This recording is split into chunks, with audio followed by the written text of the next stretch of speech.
So now we come to lecture 67 of the optimization series, and here I'm going to talk about particle swarm optimization part 2. We are going to discuss the quantitative aspects of this method. Again, I'm Dr. Ranjan Ganguly. Now let us write down the steps which are required in coding a PSO. So the first thing is that we need to select the number of particles in the swarm. So this is quite similar to what we do in genetic algorithm, is that we create a population of points. So here we select the number of particles in the swarm. Then essentially we start the swarm off with random position values and random velocity. So corresponding to each particle, there is a position value, there is a velocity, and we set these to be random values. Next, we calculate the fitness value of each of these particles, which is the cost function calculated from each of the particles. Now we choose the best particle at each point, so we have a store of the best point we have obtained till now. We determine the velocity vector for each particle in the swarm using the knowledge of the best position which has been obtained by each particle and the swarm as a whole, and the previous position of each particle in the swarm. So I will soon write out a formula for this, but let's take it right now that you calculate this velocity vector using some information about the particle's best position and the swarm's best position and the previous position. Now essentially we then use this particular update formula to update the current position of each particle using the velocity vector and the previous position of each particle. You keep repeating this process until you reach a stop criteria. So particle swarm optimization is very simple to conceptualize and to code, and essentially it relies on one equation or one formula to move forward. So what's this formula? That's the formula which I have given here. That's one part of the formula. And this formula essentially lets us calculate the velocity vector of each particle. So here superscript I denotes the particle number I, and the subscript k denotes the iteration number. So here v would be the velocity of the particle and x denotes the position of the particle. So from this equation we can see that we have the positions here, we have two velocities here, and then we have a set of numbers which we are going to now define. We have w, c1, r1, and then c2, r2, and also the p values. Now r1 and r2 are acceleration constants, and these are essentially uniform distributed random numbers. So these are random numbers coming out of a uniform distribution within the interval 0 to 1. They provide stochastic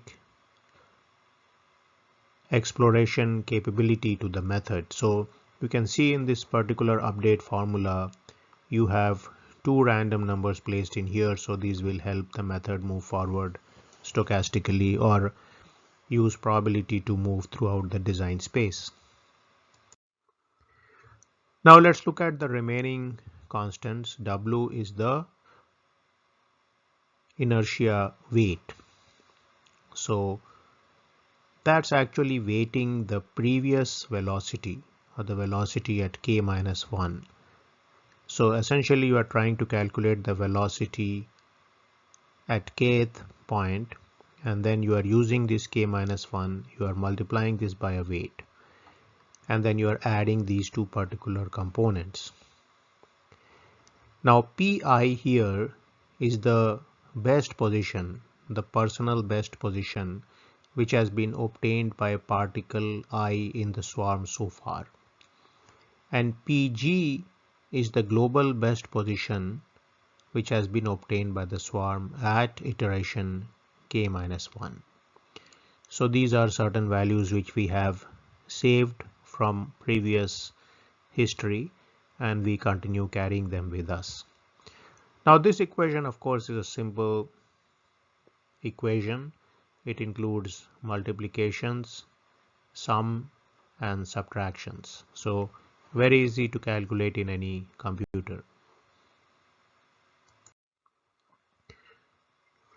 So let us now look at this particular update formula and try to conceptualize some of its components. Now this particular component here, pi minus xi subscript k-1, this is known as the self-consciousness of the swarm.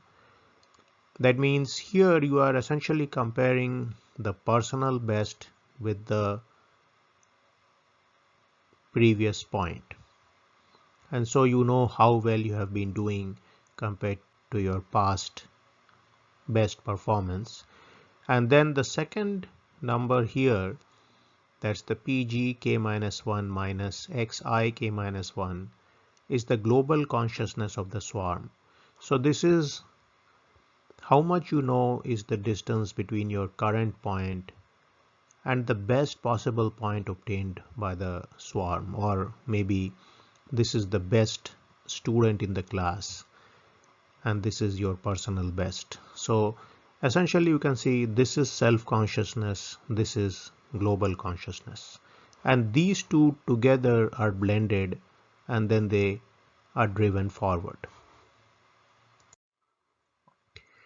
Now you get to the new position of each particle at iteration k by using the second formula which is there in PSO.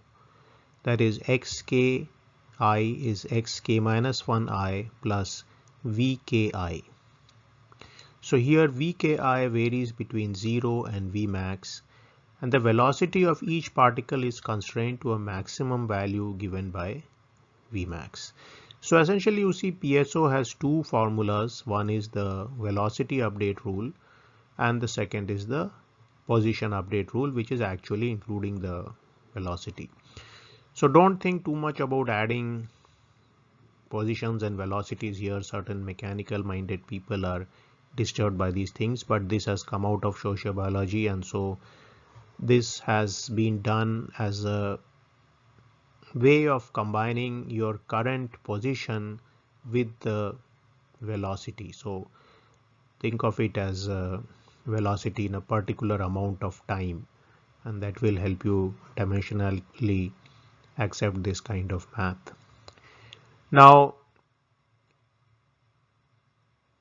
the velocity should be constrained such that the values stay within the range of the particle. So that is something which you need to keep checking during all these iterations, is that you are in the feasible region, you are not violating any move limits on the problem, and so on. So that is of course required in any kind of optimization method, especially the stochastic methods. So now let us once again write the PSO algorithm and try to conceptualize it.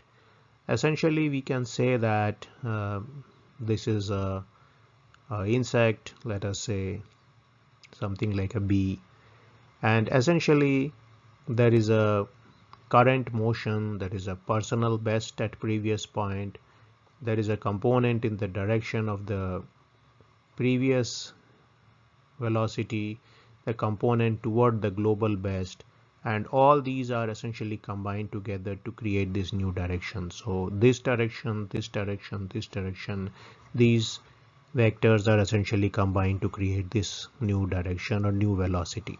So that is a schematic representation of the velocity update rule. So self-consciousness plus global consciousness plus previous performance. So now let us look at some of the numerics which you would need to run the PSO. Now, when we come to number of particles, this is very similar to the population size in GA. So most studies will use 20 to 40 particles in the swarm. For some simple problems, as few as 10 particles have been used, and this may be large enough to get good results. And some more difficult and complicated problem, about 100 to 200 particles have been used.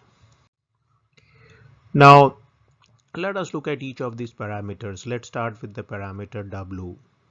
Now, this parameter provides improved performance in several situations, and what it does, it controls the impact of the previous history of velocities on current velocity. So you can clearly see here that it's taking the previous velocity and multiplying it with this number.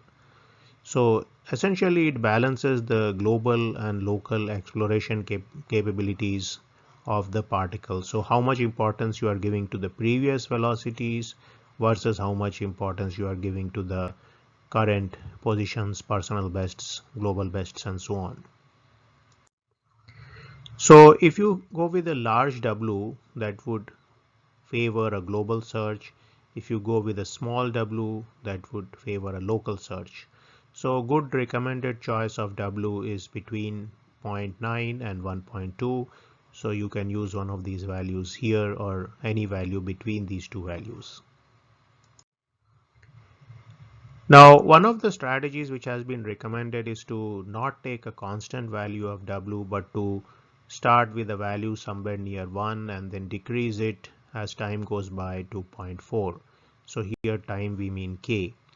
So this decrease is done linearly as K progresses. So essentially when you start off the method, you start off with 1 and later stages you reach 0.4. So this is done linearly. So now let us look at C1 and C2, which are these constants here. Now C1 essentially pulls each particle toward the best position attained by the particle. So you can see it gives more importance to the personal best part of the thinking, and C2 would pull it toward the particle with the best position attained by the swarm. So that's the global best part given by the superscript G here. So which part you want to give more importance to, you can choose C1 and C2 based on that.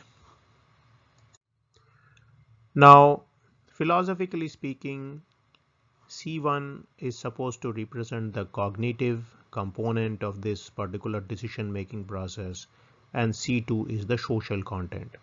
Or in simple language, this is essentially what you are thinking by comparing your personal best with your current position, and this is what society is making you do by comparing the global best with your present situation. So again, that's the way we mostly make decisions in life, whether we are applying to colleges, jobs, buying a car, and so on. So we blend the concepts we have of our personal best situation with what is globally demanded of us, and of course it would depend on our previous history. So low values of C1 and C2 will let the particle wander far away from the optimum point before they are pulled back, whereas high values of C1 and C2 pull the particle toward the minimum point, and they may make the particle pass through the minimum suddenly. So that is also a possibility. So what we see from the literature is that a value of 2 is recommended for C1 and C2. So that would certainly simplify your situation if you use this value. So now we come to the stopping criteria. Just like for most stochastic optimization methods, there is no clear-cut stopping criteria in terms of gradient, vector, and so on. Instead, the stopping criteria is very often you exceed or complete a maximum number of runs and then you complete this process. So you set some k max value, and k starts from 0, 1, 2, 3, 4, something like that, and then this k max may be 50 and then you stop at that point. Second possible piece of code you can put into your code is that if a function is not becoming better for several points, then you can terminate the process. So you have a break statement getting out of your code here. Now, PSO has been applied to various engineering problems and nonlinear multimodal problems, and if you see the last decade or two, PSO has been very widely used in many optimization problems in the engineering field.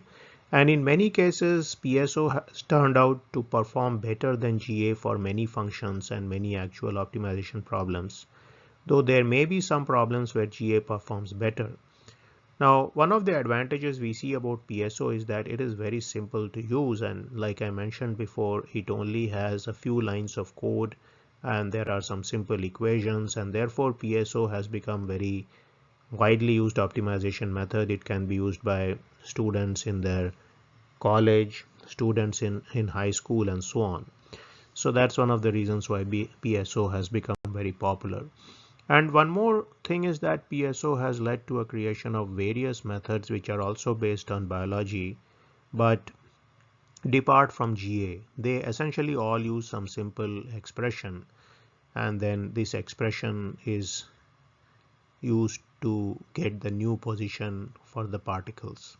So you must have heard of a plethora of methods such as that, Firefly optimization, BAT algorithm, and so on.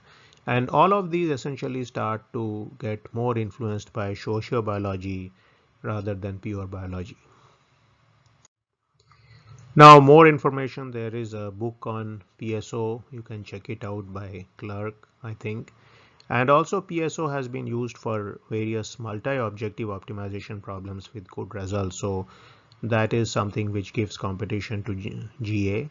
And like I mentioned before, PSO has led to the proliferation of various new methods, and now there are methods based on bees, based on fireflies, based on bats, and so on. So these are a plethora of methods which are out there, and if you check out the literature in many of the journals which publish these type of papers, there are journals on swarm optimization, for example. You will find many of these methods and papers coming out with this method. So we will end this lecture here, and now we have two more methods left, or I would say one method, two lectures of that method, and that's going to be the ant colony method. And the ant colony method is somewhat different, and I like it because it essentially lets you find the shortest path between certain points. So again, this is a situation which is often required, for example, in the traveling salesman problem, and ant colony is a good method for doing those type of problems. So again, I will see you in my next video when we are going to talk about the ant colony optimization and the ant system.